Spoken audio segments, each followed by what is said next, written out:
90-এর দশকে ভারতবর্ষের একটি আতঙ্কের নাম ছিল কাচ্চা বানিয়ান গ্যাং। এই গ্যাংয়ের লোকেরা সাধারণত বয়স্কদেরকে টার্গেট করত। রাতের আধারে ঘরে ঢুকে মানুষদেরকে খুন করে টাকা পয়সা জুয়েলারি সবকিছু লুট করত। আর খুন করার জন্য তারা হাতুড়ি, কুড়াল এবং রড ব্যবহার করত। মানুষদেরকে এমন জঘন্যভাবে মারত, তাদের আর চেহারাটাও বোঝার উপায় থাকত না। এই গ্যাংয়ের এক একটি গ্রুপে 5 থেকে 10 জন করে লোক থাকত, যারা সবাই আন্ডারওয়্যার পরে আসত, যে জন্য তাদের কাচ্চা বানিয়ান গ্যাং বলা হতো। তবে 2003 সালের পর থেকে তাদের কোনো অ্যাক্টিভিটি আর নজরে আসেনি। কিন্তু এর ঠিক 20 বছর পর সাউথ দিল্লির রেসিডেন্সিয়াল এরিয়াগুলোতে সেম প্যাটার্নে আবারও খুন হতে শুরু করে। তাহলে কি 20 বছর পর এসে ওই কাচ্চা বানিয়ান গ্রুপ আবার অ্যাক্টিভ হয়ে গেল, নাকি কেউ তাদের প্যাটার্নকে ফলো করছে? যদি করেই থাকে, তারা কারা, আর পুলিশই বা কীভাবে তাদেরকে খুঁজে বের করবে, তাই জানবো আজকের গল্পে। হ্যালো ফ্রেন্ডস, দিস ইজ প্লাবন অ্যান্ড ওয়েলকাম টু প্লাবন ওয়ার্ল্ড। বলছি ভারতের সত্য ঘটনা অবলম্বনে 2022 সালে নির্মিত web series Delhi crime season 2 এর কথা। ইতিমধ্যে আমরা এই সিরিজের সিজন 1-এ সবার সাথে পরিচিত হয়েছি, তাই এই পর্বে নতুন করে পরিচয় দিয়ে সময় নষ্ট না করে সোজা এক্সপ্লেনেশনে চলে যাচ্ছি। সিরিজের শুরুটা হয় একটি রোমহর্ষক ঘটনা দিয়ে। সাউথ দিল্লির জিকে কলোনি। সময়টা রাত 10টা থেকে 11টা। মুষলধারে বৃষ্টি পড়ছে। রিটায়ার্ড ডক্টর মিস্টার এবং মিসেস অরোরা তাদের পুরনো বন্ধু মিস্টার এবং মিসেস মেননকে ইনভাইট করেছে। তারা অনেক রাত পর্যন্ত আড্ডা দেয়, এরপর ঘুমাতে চলে যায়। তবে রাত 12টার দিকে মুখে কাপড় বাঁধা একজনকে হাতুড়ি নিয়ে এই বাড়ির ভিতরে ঢুকতে দেখা যায়। সবাই তখন ঘুমিয়ে পড়েছে। একই পোশাক পরিহিত 2 জন লোক বাড়ির ভিতরে এসে অরোরার মেনন পরিবারকে হাতুড়ি দিয়ে পিটিয়ে নৃশংসভাবে খুন করে সবকিছু লুট করে চলে যায়। এরপর আমাদের ইন্সপেক্টর ভূপেন্দ্রকে দেখানো হয়। ভূপেন্দ্র তার মেয়ের বিয়ের জন্য আইটি সেলের আশুতোষকে দিয়ে একটি মাতৃমণি সাইটে তার মেয়ের প্রোফাইল ক্রিয়েট করছে। অন্যদিকে নীতিকে দেখা যায় দেবিন্দারকে বিয়ে করেছে। দেবিন্দার 2 সপ্তাহের ছুটি নিয়ে বাড়িতে এসেছে। ভার্তিকা অফিসে যেতে রেডি হচ্ছিল। ভার্তিকার হাজব্যান্ড মানে বিশাল, সে এখন রিটায়ার করেছে, আর তাদের একমাত্র মেয়ে চাঁদনি এখন টরন্টোতে পড়াশোনা করছে। ভার্তিকা ফোনে চাঁদনির সাথে কথা বলছিল। তখনই নারায়ণ এসে জানায় সেকশন 302 মানে মাল্টিপল মার্ডার। শোনা মাত্রই ভার্তিকা তার পুরো টিমকে সেখানে যেতে বলে নিজেও বেরিয়ে যায়। এদিকে নীতি বের হতে গিয়ে দেখে তার শাশুড়ি তাকে না বলেই তার অফিসের কান নিয়ে বাজার করতে চলে গেছে, আর এটা হরহামেশাই করে। এজন্য দেবিন্দার বাইক নিয়ে নীতিকে ড্রপ করতে যাচ্ছিল, কিন্তু ভার্তিকা তার আগেই পৌঁছে গেছে। ভার্তিকা পৌঁছা মাত্র সুভাষ জানায় মিস্টার এবং মিসেস অরোরা এইমসের রিটায়ার্ড ডক্টর, আর মেননরা তাদের গেস্ট। সকালে কাজের মেয়ে রিমা এসে দরজা খুলেই তাদেরকে এভাবে পেয়েছে, এরপর পুলিশকে জানিয়েছে। ভার্তিকা ভিতরে গিয়ে দেখে ঘরের ফ্লোরে বিছানায় সবার মরদেহ পড়ে আছে। তাদের এমন নৃশংসভাবে খুন করা হচ্ছে, কারোরই চেহারা বোঝা যাচ্ছে না। ভূপেন্দ্র জনায় কানের দুল, গলার চেন ছিঁড়ে নিয়ে গেছে। আলমারিতে থাকা গহনাগুলো লুট হয়েছে। তাতে মনে হচ্ছে 1-এর অধিক লোক ছিল। এসব শুনে ভার্তিকা এই বাড়ির সকল সিসিটিভি ফুটেজ কালেক্ট করতে বলে। এরপর উপরের ঘরের বডিগুলো দেখতে যায়। অন্যদিকে পাশের বাড়ির একজন জয়রাজকে জানায় গতরাতে 2টার দিকে সে যখন ওয়াশরুমে যাচ্ছিল, তখন এই বাড়ির ছাদে আন্ডারওয়্যার পর একজনকে সে দেখেছিল। এদিকে ভিতরে কি হয়েছে এখনও মিডিয়া তা জানে না, এজন্য মিডিয়ার চাপ সামলাতে হিমশিম খেতে হচ্ছে। তবে এর মধ্যেই অরোরার মেয়ে অনিতা এসে পড়ে। অনিতা এসেই জানতে চাচ্ছে তার বাবা মায়ের কি হয়েছে, তারা কোথায়। অবশ্য অনিতাকে আগেই কিছু না বলে সুভাষ তাকে গার্ডেনে বসিয়ে রাখে। ভার্তিকার ভূপেন্দ্র তখন বাড়ির দোতলার বডি পর্যবেক্ষণ করছে। তখনই ভূপেন্দ্র মরদেহর হাত ধরে বুঝতে পারছিল হাতে তেল লাগানো।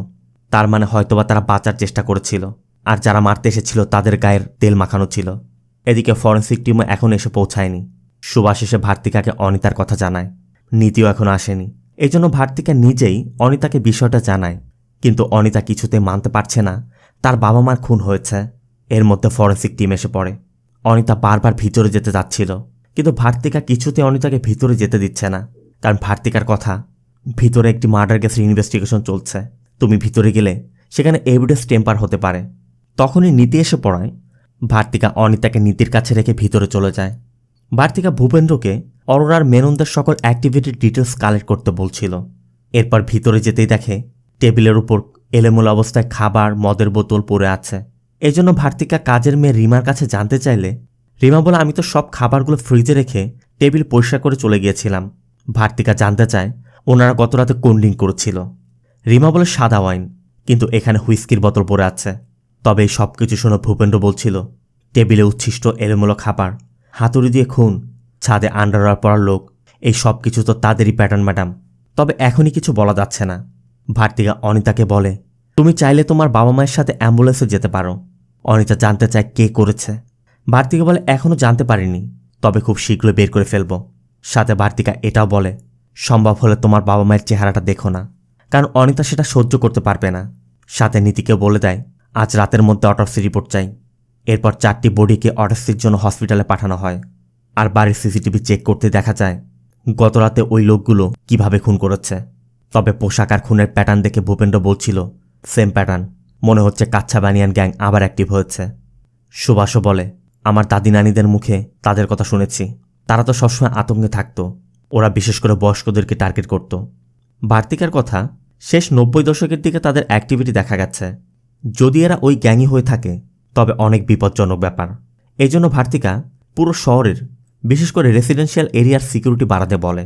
সাথে রাস্তাঘাটে যেখানে যাকে সন্দেহজনক মনে হয় সবাইকে জিজ্ঞাসাবাদ করতে বলে। সুভাষকেও নির্দেশ দেয় যে এই এলাকার সিনিয়র সিটিজেনদের একটি লিস্ট তৈরি করো যাদেরকে ওরা টার্গেট করতে পারে। আর জয়রাজকে দায়িত্ব দেয় সিসিটিভি কালেকশন করার, আর সুধীরকে অনিতার স্টেটমেন্টের দায়িত্ব। ভার্তিকার কথা, এরা খুবই ভয়ানক, কখন কাকে টার্গেট করবে আমরা কিছুই জানি না। তবে তাদের সম্পর্কে সবাই যেহেতু পরিচিত, তাই এই বিষয়ে কোনো তথ্য যেন লিক না হয়, তাহলে শহরের মানুষগুলো আতঙ্কের মধ্যে পড়ে যাবে। এজন্য ভার্তিকা আপাতত পুরো বিষয়টি একদমই গোপন রাখার নির্দেশ দেয়। কমিশনার বিজয়কে জানালে বিজয় বলে, ওরা তো 20 বছর আগে অ্যাক্টিভ ছিল, তবে যতক্ষণ আমরা শিওর না হচ্ছি কোনোভাবেই যেন মিডিয়া ব্যাপারটি জানতে না পারে। সিন হসপিটালে নীতি পোস্টমর্টম রিপোর্ট নিতে এসেছে। দেবিন্দারও তার সাথে এসেছে। মূলত নীতি আর দেবিন্দার মাসুরিতে একটি ট্রিপে যাওয়ার প্ল্যান করেছে, আর দেবিন্দার এজন্যই ছুটি নিয়ে এসেছে। তবে নীতি ভয় পাচ্ছে এই সময় কেস এসে পড়ল কোনো সমস্যা হয়ে দাঁড়ালে হয়তোবা তার ছুটি ক্যান্সেল হয়ে যেতে পারে। অন্যদিকে ভার্তিকা বাড়ি ফিরে বিশালের সাথে এই কেস নিয়ে আলোচনা করছিল। বিশাল বলছিল, আমার কাছেও 80 বছর বয়সের এক মহিলার কেস এসেছিল, ওরা খুবই ভয়াবহ। কিন্তু ভার্তিকার কথা, ওরা 90 দশকে অ্যাক্টিভ ছিল, এত বছর পর আবার জেনে বুঝে সিসিটিভি ফুটেজও রেখে যাবে। বিশাল বলে, নতুন জেনারেশন, রক্ত গরম, তাই হয়তোবা একটু কেয়ারলেস। সিন পরদিন সকালে সুধীর অনিতাকে নিয়ে ওই ক্রাইম স্পটে এসেছে।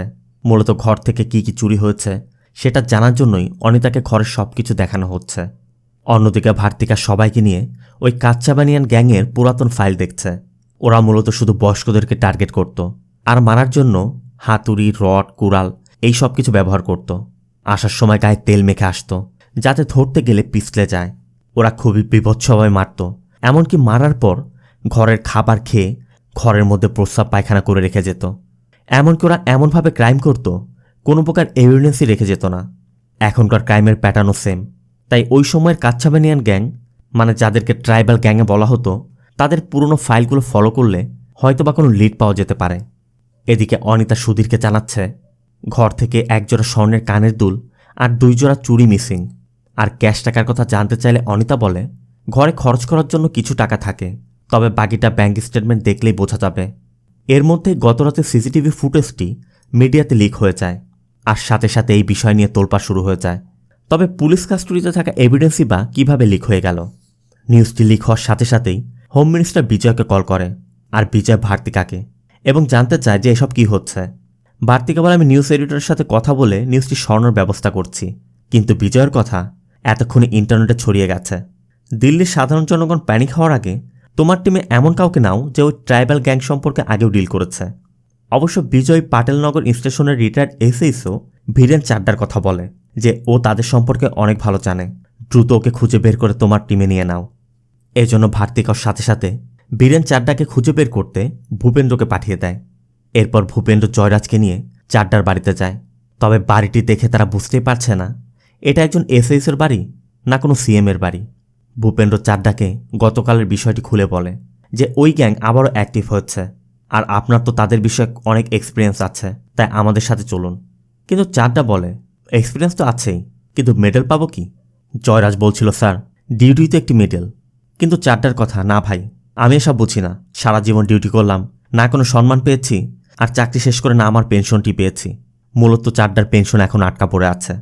চাড্ডা বলছিল, চাকরি শেষে পেনশন ছাড়া আমি কিভাবে চলবো, তার উপর আমার ইকোনমিক ক্রাইসিস চলছে। ভূপেন্দ্র বলে, পেনশন তো পেয়ে যাবেন, একবার আমাদের সাথে চলুন। কিন্তু চাড্ডার কথা, আগে কথা দিতে হবে যে পেনশন কবে পাবো। বাধ্য হয়ে ভূপেন্দ্র ভার্তিকাকে বিষয়টি জানায়। ভার্তিকাও শুনে বলছিল, এদিকে মানুষ মারা যাচ্ছে আর সে আছে পেনশনের চিন্তায়। তাকে বলো আমি তার পেনশন পাইয়ে দিব।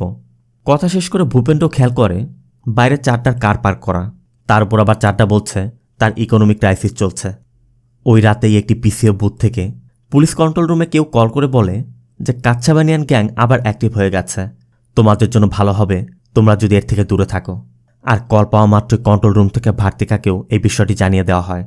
তখনই ভূপেন্দ্র কল করে জানায় সাকেত পুলিশ স্টেশন থেকে কল এসেছে, একই প্যাটার্নে আরেকটি খুন হয়েছে। শোনা মাত্রই ভার্তিকা বেরিয়ে যায় আর ঘটনাস্থলে পৌঁছেই দেখে এক বয়স্ক মহিলাকে হসপিটালে নেওয়া হচ্ছে। নীতি জানায় মাথায় আঘাত পেয়েছে।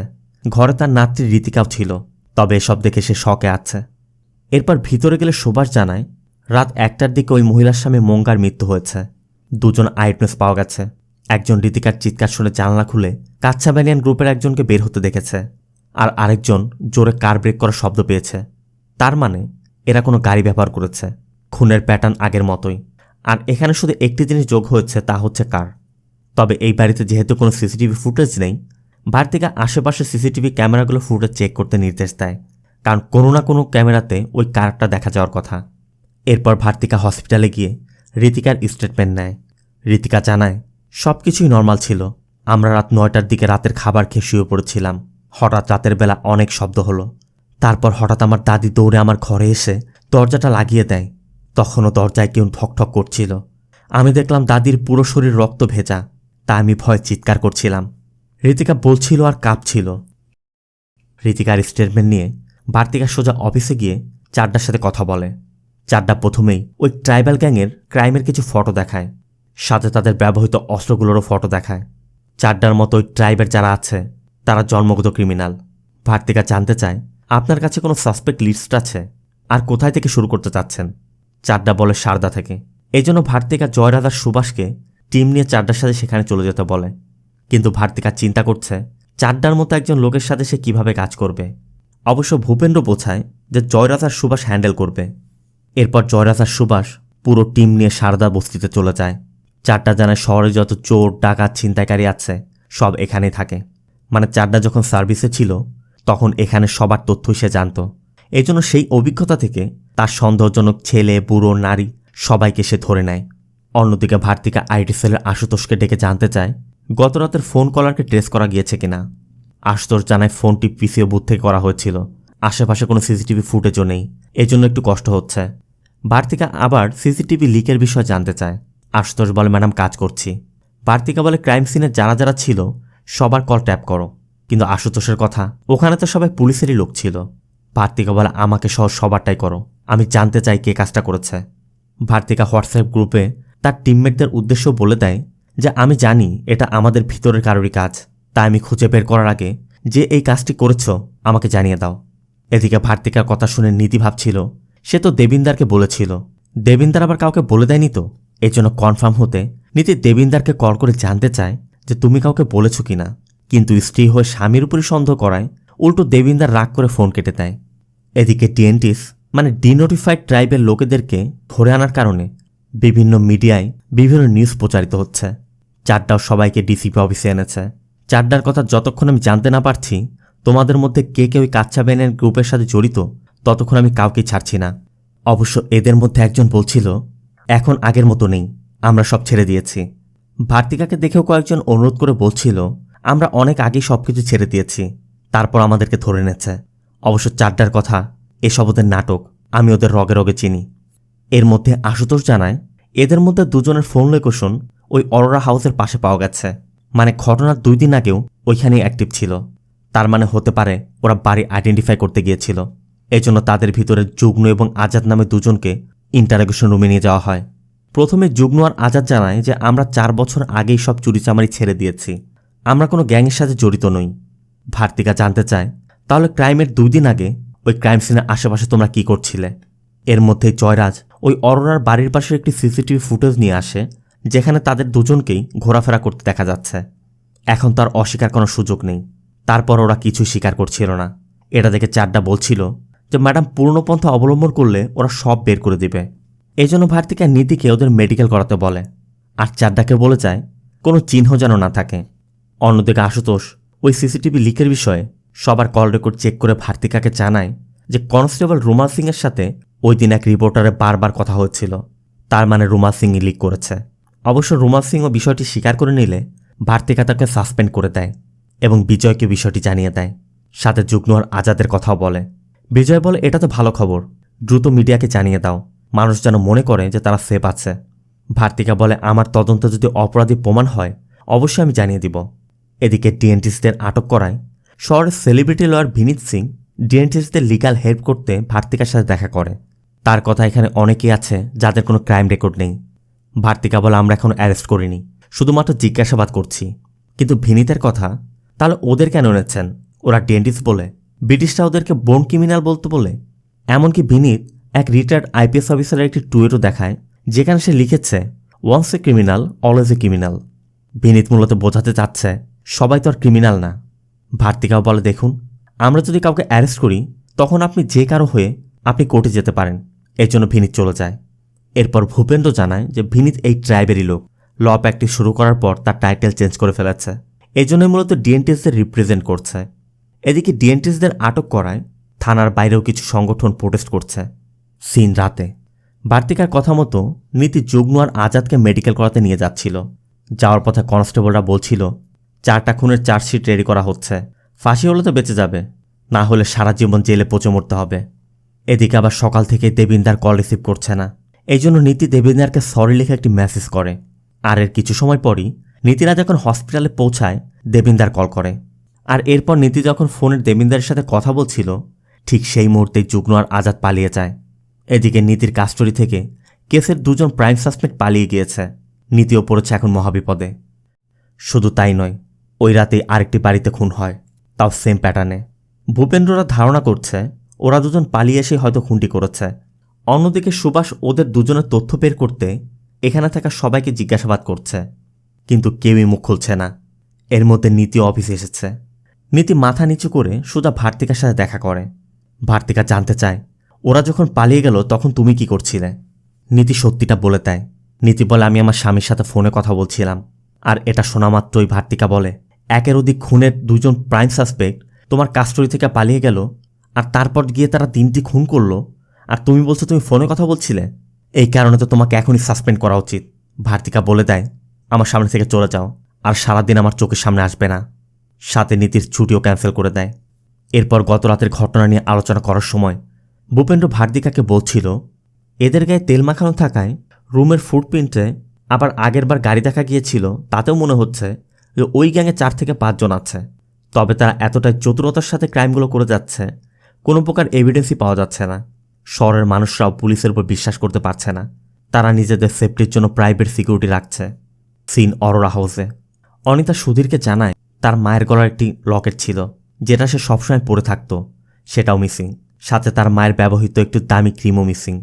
তবে লকেটের কথা না হয় বোঝা যাচ্ছে, কিন্তু ক্রিম দিয়ে কী করবে সুধীর এটাই বুঝতে পারছে না। এদিকে ওরা 2জন পালিয়ে কোথায় আশ্রয় নিতে পারে সেটা জানতে সুভাষ একজন ছেলেকে টর্চার করছিল। তখনই মার খেয়ে এসে বলে ওঠে, একটি জায়গা আছে। তবে পাশে থেকে ওই ছেলেটির বাবা তাদের নিজস্ব ভাষায় বলছিল, মার খেলেও মুখ খুলিস না।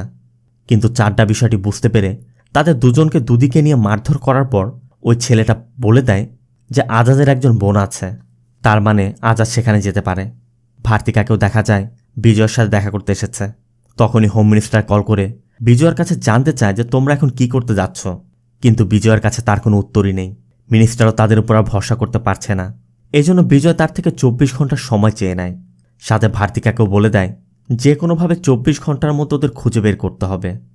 এদিকে চাড্ডার সুভাষ ওই ছেলের থেকে তথ্য নিয়ে আজাদের বোন স্বপ্নার শ্বশুরবাড়িকে তল্লাশি করে, কিন্তু সেখানে ওদেরকে না পেয়ে স্বপ্নাকে সহ স্বপ্নার স্বামী, শ্বশুর, শাশুড়ি সবাইকে ধরে নিয়ে আসা হয়। নীতিকেও দেখা যায় মন খারাপ করে বসে একা একা কাজ করছিল। তখনই দেবিন্দার এসে পড়ে। নীতি দেবিন্দারকেও জানায় যে গতরাতে আমার কাস্টডি থেকে আসামি পালিয়ে যাওয়ার কারণে ম্যাডাম আমার লিভ ক্যান্সেল করে দিয়েছে। দেবিন্দারের কথা এভাবে কিভাবে ক্যান্সেল করতে পারে? নীতি বলে, তাও ভালো, সাসপেন্ড তো করেনি। দেবিন্দার বলে, সাসপেন্ড হলে ভালো হতো। নীতি বলে ওঠে, তুমিও তো ইউনিফর্ম পরো, তোমার কাছে আমার ইউনিফর্মের মূল্য নেই কেন? দেবিন্দারের কথা, তুমি যদি একসাথে চাকরি আর পরিবার সামলাতে না পারো তাতে আমি কি করব? নীতি বলে, দেখো, তোমার সাথে কথা বলতে গিয়েই ওরা পালিয়েছে। কিন্তু দেবিন্দারের কথা, এখনও আমার দোষ? আমার সাথে কথা না বললেও পালাতো।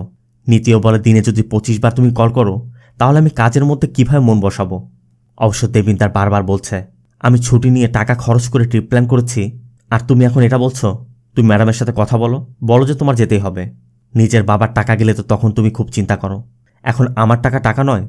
তবে এটা শুনে নীতি রাগ করে বলে বসে, তাহলে তোমার মাকে নিয়ে ঘুরে এসো না, তোমার টাকা নষ্ট হবে না। কিন্তু এটা শুনে দেবিন্দার রাগ করে চলে যায়। মূলত দেবিন্দারের কাছে তার নিজেরটাই গুরুত্বপূর্ণ। এখানে কি হলো না হলো, কে মরল কে বাঁচল, এগুলো তার দেখার প্রয়োজন নেই। বাইরের সুবাস আর চাড্ডাকে দেখা যায় স্বপ্নাদের থেকে তথ্য বের করার চেষ্টা করছে, কিন্তু স্বপ্না বারবারই বলে যাচ্ছে বহু বছর যাবৎ ওর সাথে আমার কোনো যোগাযোগ নেই। এমনকি স্বপ্নার শ্বশুরও কথা বলে উঠলে চাড্ডা তাকেও মারধর করে চুপ করিয়ে রাখে। এরপর স্বপ্নাকেও অন্য মেয়েদের সাথে আটকে রাখা হয়। কিন্তু কিছু সময় পর স্বপ্না টয়লেট যাওয়ার কথা বলে লুকিয়ে ভার্তিকার রুমে গিয়ে ভার্তিকার সাথে কথা বলে ভার্তিকাকে বোঝানোর চেষ্টা করছিল। কিন্তু এমনভাবে আসায় ভার্তিকা রেগে স্বপ্নাকে বিভিন্ন কথা বলে বের করে দেয়। অবশ্য কিছু সময় পর ভার্তিকা তার ভুল বুঝতে পেরে স্বপ্নাকে আবার ডেকে স্বপ্নার সাথে কথা বলে। স্বপ্না বলে, ম্যাডাম, আজাদ আমার অনেক দূরের আত্মীয়, আর ওর সাথে আমার কোনো যোগাযোগই নেই। এদিকে চাড্ডা সাহেব আমার পুরো পরিবারকে তুলে এনেছে, তাদেরকে টর্চার করছে, এমনকি আমাদেরকে বলেছে যে তাকে 15,000 করে টাকা দিবে তাকে সে ছেড়ে দিবে। আর এটা শোনা মাত্রই ভার্তিকা চাড্ডাকে ডাকে, কিন্তু চাড্ডা কোনো কিছুতে স্বীকার করছে না যে সে টাকা নিয়েছে। তার কথা ওরা মিথ্যা বলছে। কিন্তু ভার্তিকা চাড্ডাকে সোজা বলে দেয়, আপনি অনেক সাহায্য করেছেন, আপনাকে আমাদের আর প্রয়োজন নেই, আপনি আসতে পারেন। সাথে যাওয়ার সময় যার থেকে টাকা নিয়েছেন সবার টাকা ফেরত দিয়ে যাবেন। এরপর চাড্ডা যাওয়া মাত্রই ভিনিত, যুগ্ন আর আজাদকে নিয়ে আসে। ভিনিত বলে ওরা ভেবেছিল পুলিশ ওদেরকে অপরাধী বানিয়ে ফাঁসি দিয়ে দিবে, এই জন্য ভয় পালিয়েছিল, কিন্তু আমি ওদের বুঝিয়ে সুজিয়ে স্যারেন্ডার করতে নিয়ে এসেছি। বিনীতের কথা, পুলিশ সবসময় ডেন্টিস্টদেরকে এভাবে ট্রিট করে এসেছে, কারণ ওরা মাইনর, তাই ওদের ভয় পাওয়াটা স্বাভাবিক। কিন্তু শুধু বিনীতের কথায় তো আর বিশ্বাস করা যাচ্ছে না। এই জন্য বিনীত একটি হোটেলের সিসিটিভি ফুটেজ দেখায়, যেখানে স্পষ্ট দেখা যাচ্ছে যে ওই খুনের সময় ওরা ওই হোটেলেই ছিল। বিনীত হোটেলের সামনের এটিএমের সিসিটিভি চেক করে দেখতে বলে। তবে ভার্তিকা জানতে চায়, তাহলে খুনের 2 দিন আগে ওরা ওই লোকেশনে কি করছিল? এই প্রশ্নের জবাবে আজাদটা বলে, আজাদ যে বাড়িতে ওয়াচম্যানের চাকরি করত, আজাদ খবর পেয়েছিল ওই বাড়িতে 30 লাখ টাকা ব্ল্যাক মানি আসবে, তাই ওই দিন তারা ওই টাকা চুরি করতে সেখানে গিয়েছিল। এমনকি চুরির পুরো টাকাটাও তাদের কাছে আছে। আর এটা শোনা মাত্রই ভূপেন্দ্র সেই বাড়িতে চলে যায়, কিন্তু বাড়ির মালিক প্রথমে স্বীকার করতে চাচ্ছিল না। এই বাড়ির মালিক মূলত ড্রাই ফ্রুটের বিজনেস করে। ভূপেন্দ্র একটু কড়াকড়ি হয়ে বললে সে স্বীকার করে বলে সত্যি তার টাকা চুরি হয়েছে, আর ওই টাকা যেহেতু ব্ল্যাক মানি ছিল তাই সে পুলিশে কমপ্লেন করেনি। অন্যদিকে জয়রাজও হোটেলের বাইরের এটিএম বুথে সিসিটিভি চেক করে দেখে ওরা সত্যি বলছে। ভূপেন্দ্র ফিরে এসে ওই টাকা চুরির বিষয়টি জানায়। ভার্তিকা বুঝতে পারছে ওরা সত্যি বলছে, এই জন্য ভার্তিকা ভিনিতকে বলে, ওরা যেহেতু পুলিশ কাস্টডি থেকে পালিয়েছে তাই আমি একা সিদ্ধান্ত ওদেরকে ছেড়ে দিতে পারছি না। তবে ভিনিত শুধু অনুরোধ করে বলে, দয়া করে কাচ্চা বানিয়ান গ্যাংয়ের সাথে এই ডিএনটিসদের জড়াবেন না, কারণ কেউ ওদের প্যাটার্নকে ফলো করছে। এরপর ভার্তিকা বিজয়কেও জানায়, কিন্তু বিজয় বলে, তুমি পাগল হয়ে গেছো, সবাই জেনে গেছে, মিডিয়াও জানে ওরা অ্যারেস্ট হয়েছে, তোমার কাছে ওদেরকে কোর্টে নিয়ে যাওয়া, বাকিটা কোর্ট ডিসাইড করুক। কিন্তু ভার্তিকার কথা, ওরা তো নিরপরাধ, কোর্ট যদি ওদের ফাঁসি দিয়ে দেয়। তারপরও বিজয় বলে, হোম মিনিস্টার আমাকে নিজে ফোন করেছিল, এখন আর কিছুই করা যাবে না, তোমার এই ইমোশন দূরে রাখো, আমি যা বলছি তাই করো। আজ রাত 9টায় একটি প্রেস কনফারেন্স করে ওদের অ্যারেস্টের কথা জানিয়ে দাও, আর মিডিয়ার সামনে ওদেরকে প্রেজেন্ট করো, এটাই আমার শেষ সিদ্ধান্ত। এখন ভার্তিকারও আর কিছু করার নেই। এর মধ্যে ওদের অ্যারেস্টের কথা শুনে চাঁদনিও কল করে। ভার্তিকা চাঁদনিকেও সব কিছু খুলে জানায় যে ওরা নিরপরাধ, কিন্তু ওরা মাইনরিটিতে বিলং করে, সেটাকে ব্যবহার করা হচ্ছে। সব শুনে চাঁদনিও বলে, কে কি করবে আমি তা জানি না, আমি শুধু জানি তুমি সঠিক সাইড বেছে নিবে।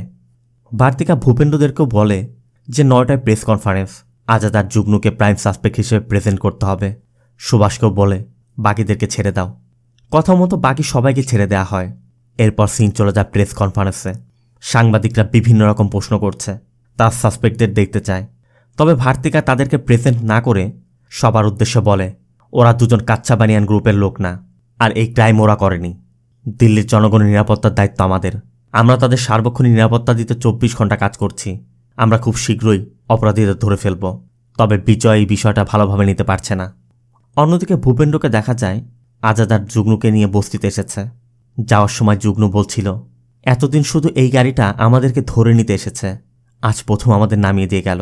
ভূপেন্দ্র ওদেরকে বলে দেয়, এখন থেকে ভালো কিছু করার চেষ্টা করো। এরপরে আমাদের বাবলু, থার্মাল, কারিশমা আর গুড্ডু নামে 4 জনকে দেখানো হয়। মূলত এরাই এতদিন যাবৎ কাচ্চা বানিয়ান গ্যাংয়ের প্যাটার্ন ফলো করে খুন করে আসছে। আজও তারা একটি বাড়িতে এসেছে, কিন্তু তারা এসেই দেখে বাড়িতে পার্টি চলছে। বাড়িতে অনেক লোক, তাই তারা প্ল্যান ক্যান্সেল করে দেয়। কিন্তু কারিশমা মানতে চাইছে না, দরকার হলে কারিশমা একাই যাবে। এই জন্য বাবলু কারিশমাকে বলে, দেখ তুই যদি ধরা পড়ে যাস তাহলে আমরাও ধরা পড়ে যাব, তাই তুই ধরা পড়ার আগে আমি তোকে মেরে ফেলব। মূলত কারিশমা বাবলুর গার্লফ্রেন্ড, তাই বাবলুর কথা শুনে কারিশমা শান্ত হয়ে যায়। অন্যদিকে বিজয় অর্ডার করার পরও ভার্তিকা ওদেরকে ছেড়ে দেয়। বিজয় ভার্তিকার উপর রেগে আছে। ভার্তিকা বোঝানোর চেষ্টা করছে যে ওরা ইনোসেন্ট, তাই ওদের সাইড নিয়েছি। আপনি আমার থেকে কেসটি নিয়ে আমাকে সাসপেন্ড করতে পারেন, কিন্তু আমি কথা দিচ্ছি আমি উপযুক্ত প্রমাণ সহ এই কেসটি সলভ করে দিব। বিজয় বলে, এখন আমার কিছুই করার নেই। মিনিস্ট্রির কমিটি এখন ভাবছে তোমার সাথে কি করা যায়। আর এটা শুনেই ভার্তিকা চলে যায়। তবে ফিরে আসতেই সুভাষ ভার্তিকার দেখে এমনভাবে কথা বলছিল মনে হচ্ছিল ভার্তিকা ট্রান্সফার হয়ে গেছে। অবশ্য ভার্তিকা বলে, আমি কোথাও যাচ্ছি না, এখন কেসে মনোযোগ দাও। জয়রাজ জানায়, ম্যাডাম অরোরার ঘর থেকে যে জুয়েলারি চুরি হয়েছে তার একটা লিড পেয়েছি, আমি আর সুধীর ফলো আপ করছি। ভার্তিকার কথা, ওরা খুবই স্মার্ট গ্যাং, ওরা র্যান্ডমলি টার্গেট করে না। এখন পর্যন্ত যারা খুন হয়েছে তাদের মধ্যে নিশ্চয় কোনো না কোনো কমন লিঙ্ক আছে। এখন আমাদের সেই লিঙ্ক খুঁজে বের করতে হবে। সুভাষও বলছিল, ডিএনটিওলারা কাচ্চা বানিয়ান গ্যাংয়ের কেউ হবে না, এটা শিওর। এটা কপিক্যাট কিলারের কাজ। আবার ভূপেন্দ্র ধারণা, ওরা যদি নিউজটি দেখে থাকে যে আমরা ডিএনটিসদের ছেড়ে দিয়েছি, তবে ওরা জেনে গেছে তদন্ত ভিন্ন দিকে যাচ্ছে। আর ওরা যদি বিন্দুমাত্র স্মার্ট হয় তাহলে কোনো রকম ভুল করবে না। তবে ভার্তিকার কথা, নতুন করে ভুল না করলেও এমনও তো হতে পারে যে ওরা অলরেডি কোনো ভুল করে ফেলেছে। এখন আমাদের সেগুলোই খুঁজে বের করতে হবে। কথা মতো সবাই কাজে লেগে পড়ে। নীতিও নিজের মতো তদন্ত করছে। নীতি মিসেস অরোরার ব্যাংক স্টেটমেন্ট চেক করে দেখে মিসেস অরোরা সব থেকে বেশি দিল্লি ক্লাব আর রাসা বিউটি পার্লারে যেত। এই জন্য নীতি রাসা বিউটি পার্লারে যায় এবং সেখানে গিয়ে জানতে পারে মিসেস অরোরা কারিশমা নামক একটি মেয়েকে দিয়ে রেগুলার ম্যানিকিওর এবং পেডিকিওর করাতো। তবে কারিশমা চাকরি ছেড়ে চলে যাওয়ার পর ঋতু নামে একটি মেয়ে কাজ করছিল। আর এই সেই কারিশমা। কারিশমাকে দেখা যায় তার নিজের বিউটি পার্লার খোলার জন্য একটি প্লেস দেখতে এসেছে। আশেপাশে সব কিছু দেখে কারিশমার অনেক ভালো লেগে যায়, তাই কারিশমা ডাউন পেমেন্ট করার সিদ্ধান্ত নেয়। অন্যদিকে জয়রাজার সুধীর একটি গোপন তথ্যের ভিত্তিতে জুয়েলারি শপে এসে দেখতে পায় একজন বয়স্ক মহিলা এদের কাছে অরোরার গলার ওই লকেটটি বিক্রি করে গেছে। দোকানের সিসিটিভি ফুটেজেও ওই মহিলাকে স্পষ্ট দেখা যায় এবং আশেপাশের দোকানগুলোতে ওই মহিলার ফটো দেখালে এক দোকানে অরোরার চুড়ি আর কানের দুলো পাওয়া যায়। তারাও জানায় ওই বয়স্ক মহিলাই তাদের কাছে বিক্রি করেছে। এমনকি ওই দোকানের কর্মচারী জানায় সে ওই দিন ওই মহিলাকে জাংপুরের অটোতে তুলে দিয়েছিল। অন্যদিকে আমাদের ওই গ্যাংয়ের গুড্ডুকে দেখানো হয়। গুড্ডু তাদের চুরি করা জুয়েলারি বিক্রি করে সেই সকল টাকা নিয়ে এসেছে। মূলত তারা প্ল্যান করছে তারা আর এসব করবে না, যা টাকা হয়েছে ভাগ করে নিজেদের মতো আলাদা হয়ে যাবে। অবশ্য গুড্ডুর কথা, একজন তোমার গার্লফ্রেন্ড আরেকজন তোমার ভাগিনা, তোমরা ঠিকই থাকবে, মাঝখানে আমি শুধু থাকবো না। তবে শেষবারের মতো তারা আজ রাতে আরেকটি চুরি করার সিদ্ধান্ত নেয়। এদিকে জাংপুরে ওই মহিলার সন্ধান করতে নীতি এবং ভূপেন্দ্র এসেছে। যেহেতু সে বয়স্ক মহিলা, তাহলে কোনো না কোনো রোগ তো থাকার কথা। এই জন্য আশেপাশের ফার্মাসিগুলোতে ফটো দেখালে একটি ফার্মাসি থেকে জানা যায় ওই মহিলার নাম সরস্বতী। সে পাশেই তার নাতি গুড্ডুকে নিয়ে থাকে। তার মানে গুড্ডুই সরস্বতীকে দিয়ে ওই জুয়েলারিগুলো সেল করিয়েছে। ফার্মাসি থেকে ঠিকানা নিয়ে নীতিরা সেই ঠিকানায় গিয়ে সরস্বতীকে পেয়েও যায়। সাথে তার ঘর তল্লাশি করে চুরি হওয়া কিছু জুয়েলারিও পাওয়া যায়। তবে সরস্বতী খুবই চতুর, সে কিছুতেই স্বীকার করতে চাইছে না যে গুড্ডুর চুরি করা জুয়েলারি সে বিক্রি করেছে। অবশ্য অনেক চেষ্টার পর তাকে সেখান থেকে নিয়ে যাওয়া হয়। আবার নিউজে ভার্তিকার কথা শুনে বাবলুও বুঝতে পারছে পুলিশ এখন কাচ্চা বানিয়ান গ্যাংকে খুঁজছে না, তাই তাদের জন্য এখন রিস্ক হয়ে যাবে। এই জন্য বাবলু আর আজ রাতে বের হতে চাচ্ছে না। তার কথা অনেক টাকা তো হচ্ছে, কিন্তু কারিশমা বলে তোমাদের চিন্তাই ছোট। এই লিস্টে যাদের নাম আছে তাদের পা থেকে মাথা পর্যন্ত টাকা আর টাকা। এখন পর্যন্ত আমরা যা পেয়েছি তাদের এক ঘরেই এর থেকে ডাবল টাকা পাবো। এই জন্য বাবলু রাজি হয়ে যায়। কিন্তু থার্মাল বলছিল অনেক তো হয়েছে, ওর জন্য আমরা কেন ধরা পড়তে যাব? এক কাজ করি, ওকে মেরে পুরো টাকা নিয়ে আমরা চলে যাই, দুজন ভাগ করে নিব। অবশ্য এর মধ্যে কারিশমা এসে পড়ায়, তারা বেরিয়ে যায়। আবার সরস্বতীকে থানায় আনার পর যতভাবে বলা হোক না কেন সরস্বতী কিছুতেই স্বীকার করছে না, আর কোনো তথ্যও দিচ্ছে না। অবশ্য সরস্বতীর ফোন চেক করে গুড্ডুর নম্বর পাওয়া যায়। এজন্য ভার্তিকারা গুড্ডুর নম্বর ট্র্যাক করে আর গুড্ডুকে ধরতে বেরিয়ে যায়। একদিকে আশুতোষ ফোন লোকেশন বলছে, অন্যদিকে ভূপেন্দ্ররা সেই দিকেই যাচ্ছে। আর এভাবে যেতে যেতে একটি কারের ওয়ার্কশপের মধ্যে গুড্ডুকে পাওয়া যায়। তবে গুড্ডু বাঁচার জন্য গুলি চালালে ভূপেন্দ্রর বুকে গিয়ে লাগে।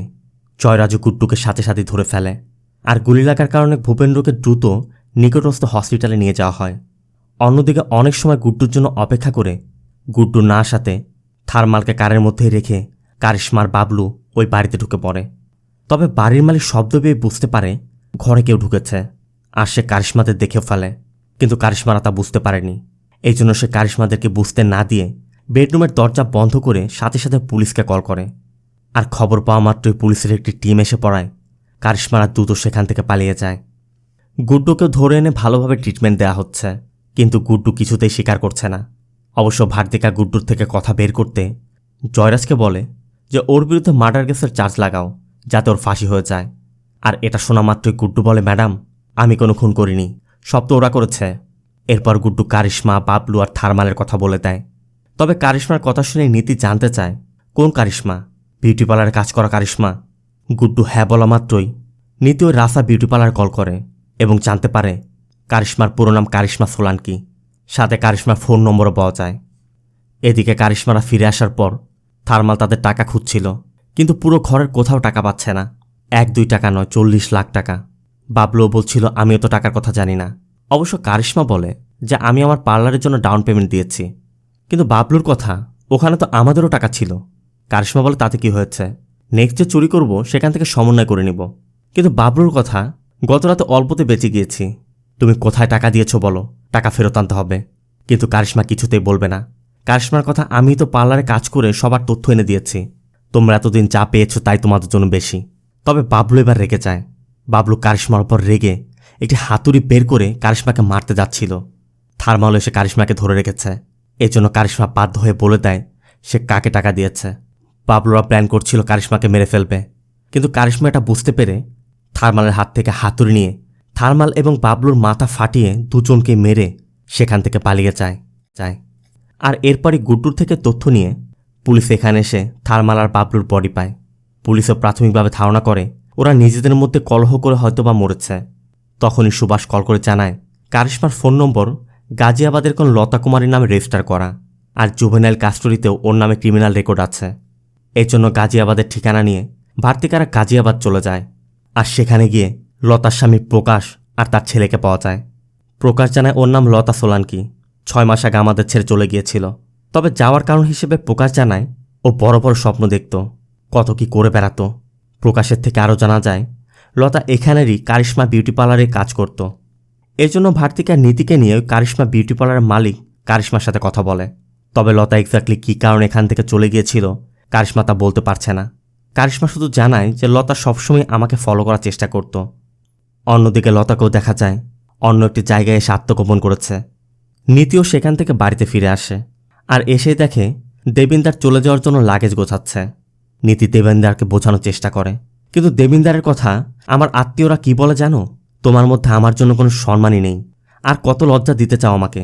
এতদিন যাবৎ ছুটিতে এসেছি, কতক্ষণ সময় দিয়েছ।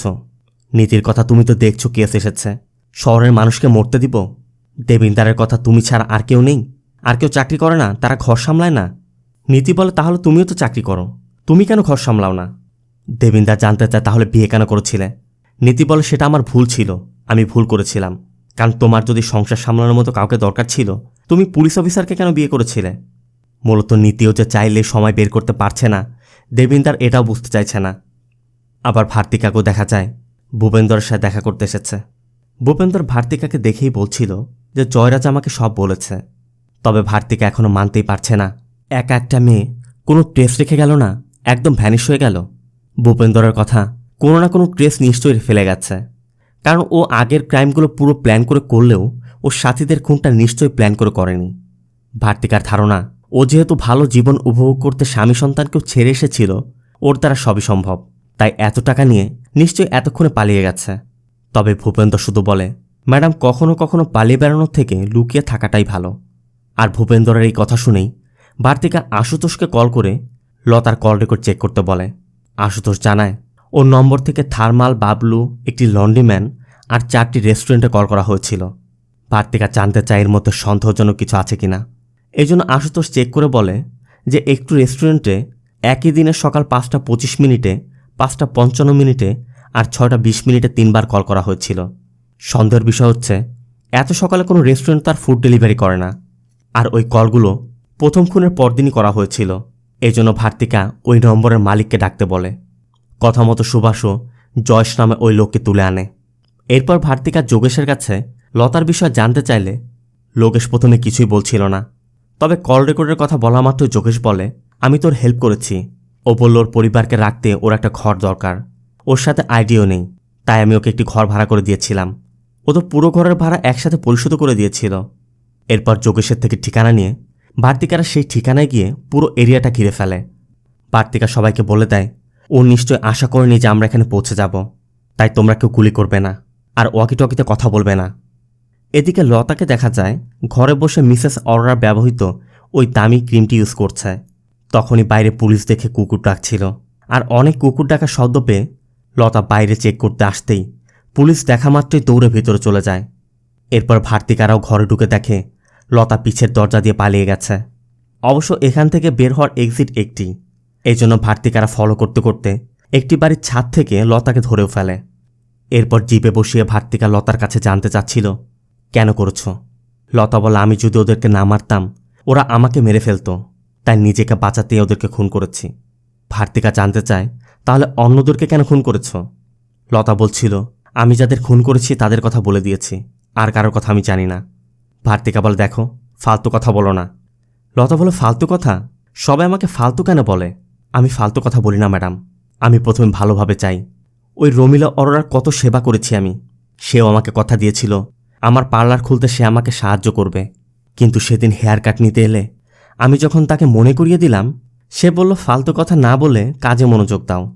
হেল্প যদি নাই করবে কথা কেন দিয়েছিল? আমি আপনাদের মতো লাইফ চাই, এজন্যই তো স্বামীকে ছেড়ে এসেছি।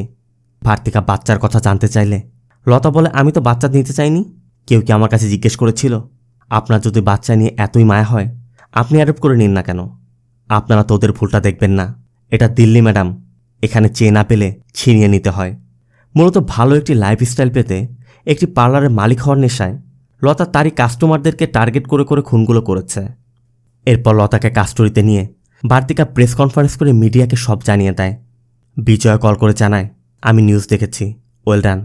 সাথে আরও জানায়, মিনিস্ট্রি তোমাকে ডিসিপি থেকে ডিআইজি র্যাঙ্কে প্রমোশন দিয়েছে, তবে প্রমোশনের সাথে সাথে ট্রান্সফারও, আর সেটা রিমোট এরিয়াতে। মূলত এটা অর্ডার ফলো না করার একটা পানিশমেন্ট।